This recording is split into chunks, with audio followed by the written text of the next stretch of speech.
Comment rendre apparent des traces d'oxydation et des points de rouille plus ou moins marqués sur votre coque? Une fois appliqué vos couches de peinture et que le résultat est plus sec et lisse, mélangez le contenu du pot de couleur préalablement choisi jusqu'à obtenir une matière homogène et liquide. Pour cette technique, utilisez de préférence une brosse fine. Votre ouvrage doit être suffisamment éclairé afin d'obtenir le résultat attendu. N'ayez pas peur d'étaler une bonne dose de peinture sur votre outil.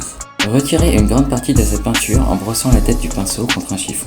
Vous pourrez au besoin faire un test sur votre main pour vérifier que la peinture ne marque presque plus. Faites maintenant des allers-retours rapides en frôlant les parties où vous souhaitez faire apparaître de la rouille. Pensez à recharger en peinture ou au contraire à ôter l'excédent. Insistez à certains endroits suivant le modèle que vous visez ou au contraire un simple passage suffira. Par souci de réalisme, ne négligez pas le sens de vos coups de pinceau. Si le résultat n'est pas suffisant, reproduisez ce même procédé avec un autre ton. À ce niveau, soit vous êtes le seul juge, soit vous demandez un avis à votre entourage. N'oubliez pas qu'il existe une multitude de documentation disponible sur le net. Pour ce sous-marin russe par exemple, j'ai choisi de le représenter ainsi. Pour ne pas vous décourager, ne comparez pas votre résultat du moment à celui que vous devez atteindre.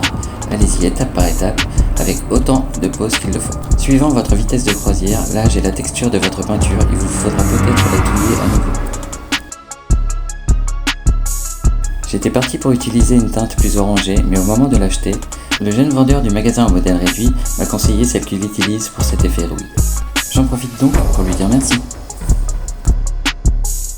J'espère que cette petite séance vous servira et vous plaira. A très bientôt pour un nouveau partage d'astuces et de petites techniques.